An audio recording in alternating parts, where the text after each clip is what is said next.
हमारे साथ में मौजूद हैं एडवोकेट एसोसिएशन के अध्यक्ष advocate Syed Majid Hussain Zaidi sir. Sir क्या हाल चाल है? बहुत बढ़िया साहब। सर 30 मई को चुनाव होना था एडवोकेट एसोसिएशन का, चर्चा ये है कि स्थगित हो गया है, कहाँ तक सच्चाई है? ये है ये कि 30 मई को वोटिंग का डे था, वोटिंग होना थी, सारी फॉर्मेलिटी पूरी थी, लेकिन आज सुबह ये पता लगा कि हमारी माननीय bar council of Uttar Pradesh ने कोई आदेश दिया है जिसकी अभी तक कोई सर्टिफाइड कॉपी हमें प्राप्त नहीं हुई है। संभवतः जब भी बार काउंसिल कोई आदेश करती है तो उसकी कॉपी डीजे के थ्रू, सिविल कोर्ट के जरिए हमारे पास, या जिला जज के जरिए हमारे पास, या एसडीएम कोर्ट के जरिए हमारे पास आती है। और अगर ऐसा कोई आदेश हुआ है, हमें उम्मीद है तो वो हमें कॉपी मिल जाएगी। सोशल मीडिया पे एक पत्र चल रहा है, वो आपने भी देखा होगा। ठीक है, सोशल मीडिया पे पत्र चल रहा है, मैंने देखा है, हमारे ग्रुप में भी पड़ा हुआ है, लेकिन उसकी कॉपी विधिवत हमें कोई रिसीव नहीं कराई गई है। लेकिन हम उस पर यकीन करते हैं कि अगर है नहीं तो वो सोशल मीडिया पे वायरल क्यों हो रहा है। उस पत्र में क्या है सर, ये जानना? उस पत्र में बार काउंसिल ने खासतौर से जो जोर दिया है वो ये दिया है कि आप एक एल्डर कमेटी बनाएं और एल्डर कमेटी में आपकी बार के जो वरिष्ठ अधिवक्ता हों उनमें से 5 को एल्डर कमेटी में चुने, और उन 5 में से जो वरिष्ठ है उसे मुख्य चुनाव अधिकारी बनाया जाए एल्डर कमेटी में।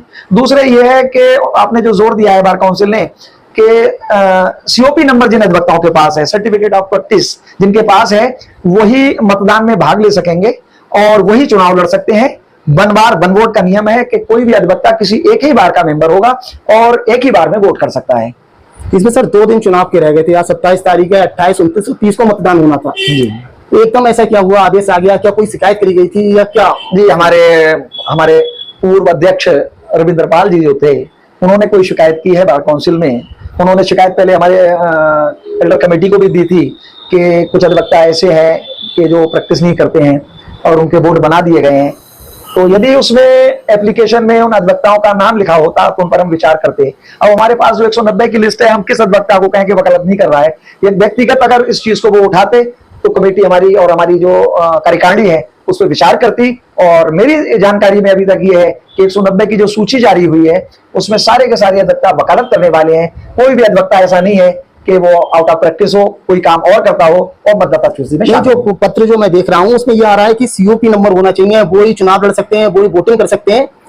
तो क्या ये सीओपी है क्या? फिर ये देखिए, ये COP number bar council of India का एग्जाम होता है, और बार काउंसिल ऑफ इंडिया का जो एग्जाम क्वालिफाई कर लेते हैं, जो पास कर लेते हैं अधिवक्ता, उन्हें सीओपी नंबर जारी होता है। और सीओपी नंबर ये जो जारी हुआ था, मैं समझता हूँ उसकी डेट भी निकल गई थी 2023 या 24 में। हमारे जो बार काउंसिल के माननीय सदस्य हैं शिरीष मेहरोत्रा जी, वो आए थे और सारे अधिवक्ताओं के हमने जो रिन्यूअल होना थे या नए थे, फॉर्मेलिटी पूरी करके उन्हें तकरीबन 200 के आसपास हमने वो रिकॉर्ड उपलब्ध कराया था। लेकिन अभी तक वहां से बार काउंसिल से उनका नवीनीकरण होके हम लोगों के पास अभी तक नहीं आया है। नवीनीकरण ना होना और सीओपी अगर सर्टिफिकेट है अगर, तो क्या माना जाएगा? देखिए, मैं तो ये मानता हूं कि जब तक नवीनीकरण नहीं है तो हमें तो जो बार काउंसिल निर्देश देगी, क्योंकि हमारी संस्था जो भी बार एसोसिएशन है, bar council of Uttar Pradesh के अधीनस्थ है, जो बार काउंसिल हमें निर्देश देगी हम उसका पालन करेंगे। अलग से हम अपना कोई माइंड अप्लाई नहीं करते। नहीं, नियम क्या है बार काउंसिल का? क्या नियम है बार काउंसिल का? ये तो अभी आया है कि उसमें वकालत, जिसके पास सीओपी नंबर नहीं है, ना ही वो वकालत कर सकता है, ना ही वोट कर सकता है, ना ही कैंडिडेट हो सकता है। आपके समय में क्या था? देखिए, हमारे समय में हम जब चुनाव लड़े थे उस समय हमारी बार एसोसिएशन में 156 वोटर थे। ठीक है सर, 156 वोट में मुझे चुनाव हुआ था और 156 वोट में मैं रविंद्र पाल जी को 37 वोट से हरा के विजयी हुआ था। अब उसके बाद में हमारी एक पैरल बार थी, हमारी बार यानी हमारी परिवार में से जो एक टुकड़ा अलग होके आपस में कुछ कटता हुई, मनमुटाव हुआ, हम लोगों से अलग हुआ था। और मेरे बनने के बाद वो लोग हमारे पास आए और आने के बाद हमने विधिवत उनसे प्रार्थना पत्र लेके विद एफिडेविट अपनी बार में शामिल किया और ये सूची हमारी अब 190 बन गई थी। अपने कार्यकाल में मैंने जो नए वोटर बनाए हैं उन्हें किसी भी वोट ऑफ राइट किसी को मैंने नहीं दिया है, क्योंकि हमारे बायलॉज में जो बार का संविधान है उसमें भी है ये कि 2 साल से कम जिस अधिवक्ता को वकालत करते हुए हुआ है उसे वोट ऑफ राइट नहीं दिया जाएगा। नहीं, वो तो प्रैक्टिस नहीं कर रहा है, तब ऐसे में क्या माना जाए? नहीं, हमारे बार में कोई ऐसा सदस्य नहीं है जो प्रैक्टिस ना करता हो। जो प्रैक्टिस नहीं, एक मेंबर भी ऐसा नहीं जो वकालत ना करता हो या कोई दूसरा व्यवसाय करता हो। तो आगे क्या होगा? आगे देखिए, वो जो ओरिजिनल कॉपी हमारी जो बार काउंसिल ने जो आदेश किया है उसकी कॉपी आने वाली, संभवतः मैं समझता हूं कल हमें मिल जाएगी। और कॉपी मिलने के बाद हम अपनी कार्यकारिणी की मीटिंग आउट करते हैं, उसके साथ जो हमारी एल्डर कमेटी उन्हें बुलाते हैं और बुलाने के बाद जो समिति बैठ के डिसीजन लेगी वो सर्वोपरि है। क्या स्थगित माना जाए चुनाव? जी, जाहिर सी बात है, जब बार काउंसिल का एक डायरेक्शन है, जो आदेश है, तो स्थगित माना जाएगा। तो सीओपी वाले कितने होंगे आपके यहाँ? ये तो हम अब उसके बाद में जो हमारी कमेटी बैठ के जो डिसीजन लेगी तब हम उसके बाद में एक सूचना जारी करेंगे और तब एकत्रित करेंगे। अच्छा, ये भी जानकारी भी नहीं होगी जो पदों पे अभी जो जिन लोगों ने नामांकन कराया है वो सब सीओपी है उन लोगों पे? नहीं, मैं समझता हूँ कि जिन पदों पे जिन लोगों ने भी जिन अधिवक्ताओं ने नॉमिनेशन कराया है, कैंडिडेट्स हैं, संभवतः सारे सीनियर हैं, कोई जूनियर नहीं है, सबके पास सीओपी होगा।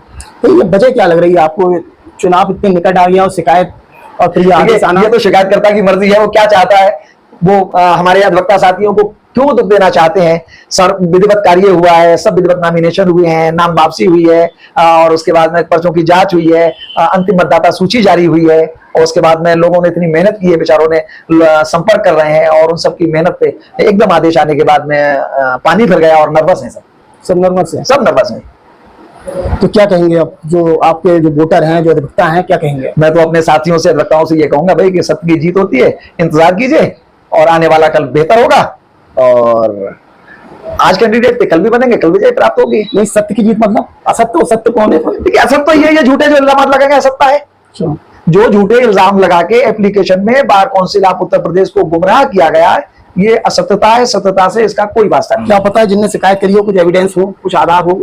अगर आधार होता सबसे पहले तो वो हमें देते, उसकी एविडेंस हमें नाम देते कि भाई अध्यक्ष जी आपका सीओपी नंबर नहीं है, आप प्रैक्टिस नहीं करते हैं, भाई नेम दोगे तभी तो उसमें कोई डिसीजन लिया जाएगा। 190 की लिस्ट में हम किससे कहते हैं कि तुम वकालत नहीं करते हो? लेकिन मेरी नजर में तो ऐसा कोई नहीं है जो वकालत ना करता हो या कोई दूसरा और व्यवसाय करता। आप अध्यक्ष हैं, आपको पत्र नहीं दिया गया पहले?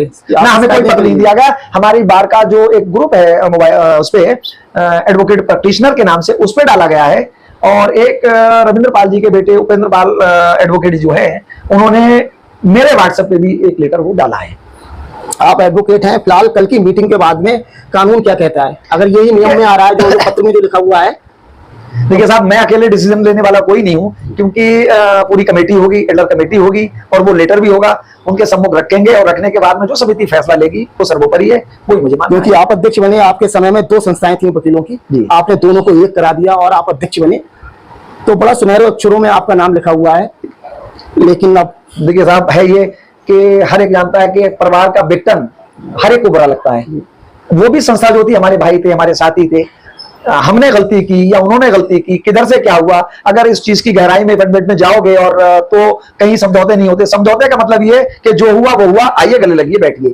तो वो नीति हमने अपनाई, और जो करीब आए हमने उनसे प्रार्थना पत्र लिए और उनसे एफिडेविट लिया। उन्होंने अपने एफिडेविट में कहा कि हम किसी और बार के सदस्य नहीं है और बनना चाहते हैं, तो ससम्मान हमने उन्हें गले लगाया और उसे स्वीकृत करके अपनी बार में मिला लिया। और इस समय हमारे नवाबगंज में कोई फ्रैक्चर नहीं है, एक ही बार है, कोई टुकड़े नहीं है, कोई विरोध नहीं है। तो कल की मीटिंग के बाद में संपर्क किया जाए आपसे? बिल्कुल करिएगा। पहले हमें पत्र मिले, उसके बाद हम मीटिंग कर लें, और मीटिंग करने के बाद में हमारी जो कमेटी है और एल्डर कमेटी है, सबकी क्या राय है, क्या करते हैं, वैसा आगे दिशा निर्देश जैसा सब लोग देंगे, वैसा हम अपने अधिवक्ता साथियों को सूचित करेंगे। ठीक है, बहुत बहुत धन्यवाद सर।